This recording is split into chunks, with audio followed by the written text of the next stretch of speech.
Good morning. Real nice thing about these guys is whenever we have any kind of leftovers or any food that's getting ready to go bad, we just throw it in here. They eat it up. They are definitely the pigs with feathers, as I've been told, but they love it, and it's definitely better than having that food go to waste. How are we doing this morning, ladies? Talk to me. They were very chatty yesterday, and I'm kind of hoping that means that they're wanting to lay eggs soon. Gosh, they're at 20 weeks now and still no egg. I don't know if that is uncommon or not. Those of you that have chickens, comment below. Let me know if that's something that's kind of a norm. I kind of feel like we should have seen something by now, but they seem happy and good to go. I kind of amended the nesting boxes here, and what I decided to go with was just put some Timothy hay. Just try to make something that's nice and clean. And I'm using golf balls basically instead of eggs, seeing if I can trick them into thinking that's eggs and that's where you need to lay, but don't know.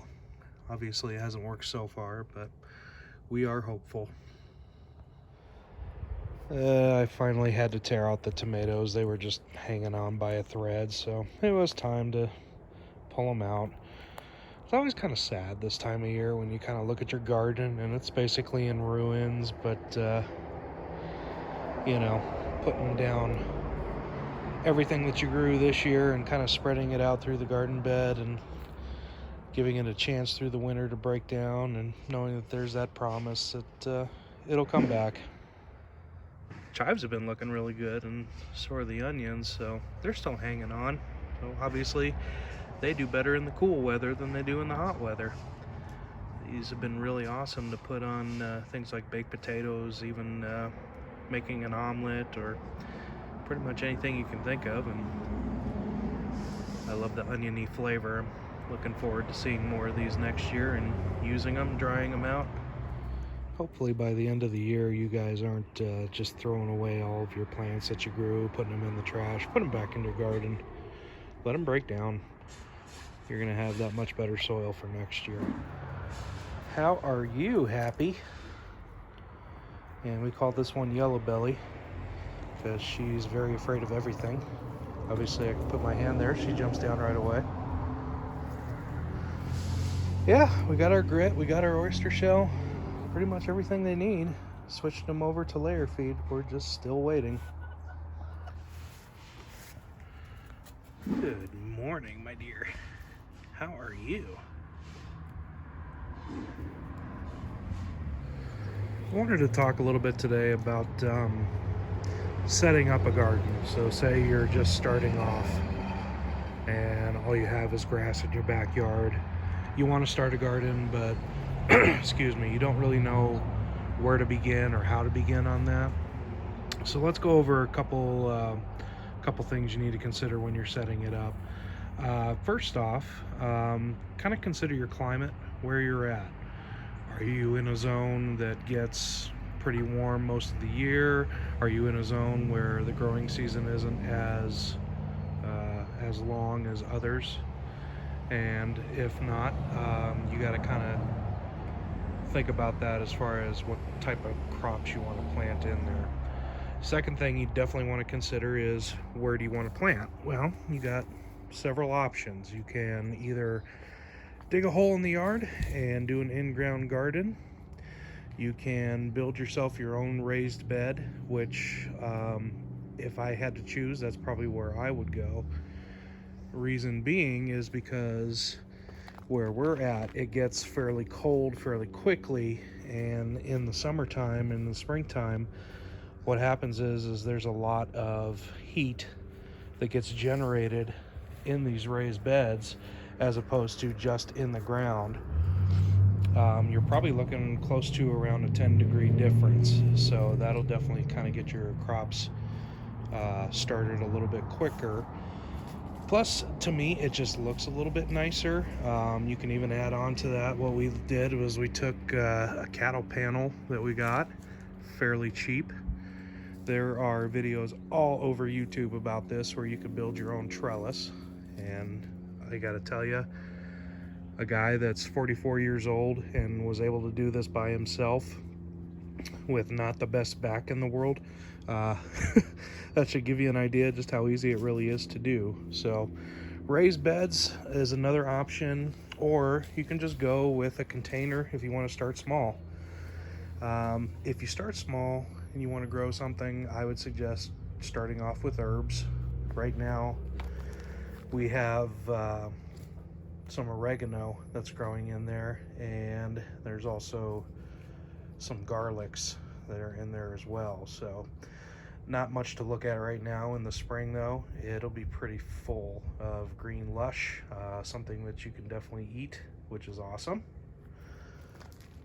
So I think containers are also a good way to go if you're just starting off. Two of the most important things that you have to consider when you're starting off, there's two things. First, how much light is it going to get? And are the crops that you're planting, are they going to be getting enough light in those beds or ground or wherever you put it? Second thing, and this is very, very crucial, guys, your soil. You cannot just dig up the ground and plant and expect a huge harvest. Where we're at, the soil is very, very sandy, very well draining. Other parts, there are a lot of clay soils. Not much here in Colorado, but across country there definitely is. But in sandy soil, what you need to consider is it's going to drain fast and it gets warm pretty quick. So you're going to have to put something in there that's going to kind of help retain that moisture. We've used two things. We've used coconut coir, which is very much like a sponge, and peat moss, which is also really good. Definitely put as much compost as you can in there. Mix that in with the dirt so it can still drain, but it's also providing those nutrients. At the end of the year, what we do is we kind of throw our crops in there, let them break down, let these girls kind of do what they need to do, which is great because what they do is they dig around, they till up that soil, they leave their droppings, which is an excellent, excellent fertilizer. Right now they're kind of working on what we lovingly call the nacho chip, because we are starting fresh next year with this. So we're going to have them go in there throughout the year, peck it, break it down, leave their droppings, and make this nice and fertile. So make sure that the soil that you're using is definitely going to provide enough nutrients, and make sure you're providing enough light for this. Hello, my little love. How are you? We are getting closer to eggs. Not quite there yet, but we're getting close. Another thing I want to encourage you guys is find a spot. If you can do any type of compost bin, do it. That's going to provide very, very rich soil for whatever you got. So we kind of made this a makeshift one. We don't really put a lot of food scraps per se in there just because of mice and everything. But you know, we do grass clippings, we do the old crops. Every once in a while we'll even throw a cardboard in there and let that break down. And then we have another one over in the corner. This one we do kind of use a little more for food scraps. The chickens love to dig around in this one too. But come springtime, when we make a new bed out of this, it's going to be very, very loaded with nutrients. A lot of good compost for those plants to soak up that nutrition and really get you some very green plants. Can I help you? What are you doing? Okay. Well, you keep doing that. Also, do your research. What grows well in your area? Right now, just because of the time of year, we have a lot of kale growing. There's a lot of lettuce growing. That's what works well for us in our zone. I mean, obviously we can't grow anything tropical like a banana tree or a lemon tree or anything like that. But just kind of research. Go online, type in your state, see what grows well there. I can tell you now, most states, you can probably grow tomatoes, you can do cucumbers, you can do corn, you can do squash. One of the big things I want to encourage you though is think about what you will actually eat, okay? Because what happens is sometimes you get so in love with the notion of having a garden and being able to plant whatever you want, and sometimes you can go a little bit overboard, and believe me, it's easy to do, and we do it quite a bit. So what we need to do sometimes is kind of take a step back and go, hey, what are we actually going to use? Okay. Yes, lettuce is awesome. Do we need a bunch of it? Maybe not. And what that does is it frees up a little bit more room for something else down the road. But really think about it. Is this something that I'm going to use for cooking? Okay. We're choosing to do a lot of squash next year. Reason being, we love butternut squash and we use it. We're going to do the onion and potato bed over here on the back. Why? We use a lot of onions and potatoes, especially sweet potatoes. It's great for hash. These girls are so funny to watch sometimes. So really think about that. What am I going to eat? What can I look at and go, this is something that I'll definitely use and something that I'll be proud to grow and something that I can pass on to my family and friends.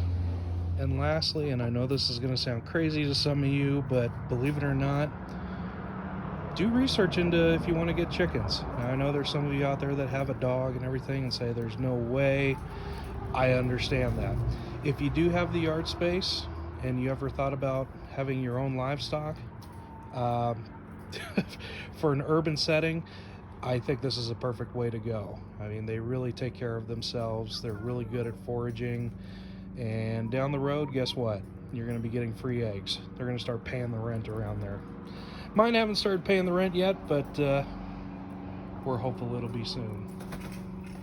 Hi there. I remember the first year that we started this, there was already a bed that was in there, a garden bed, and we did want to plant something. We didn't know what, so we figured, well, zucchini would probably be okay.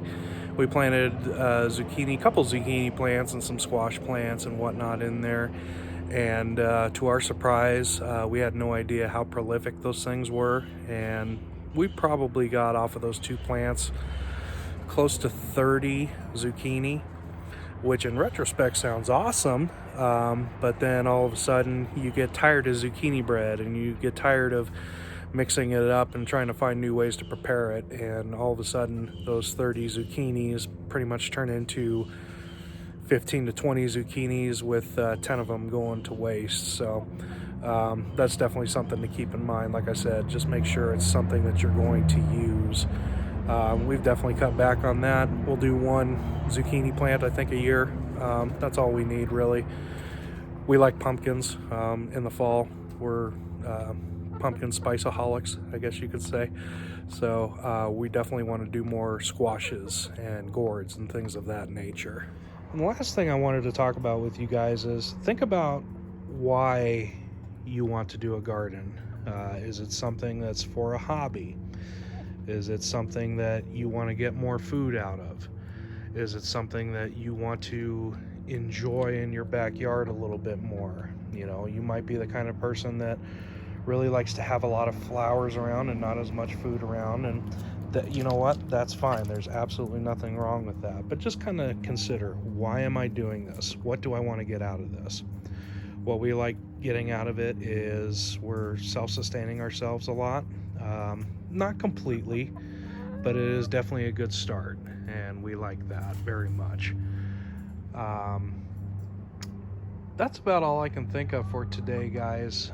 Leave your comments below. Kind of give me an idea why you started a garden or why you want to start a garden, what you're looking to get out of it, and some of the things that you've learned over the years of doing this.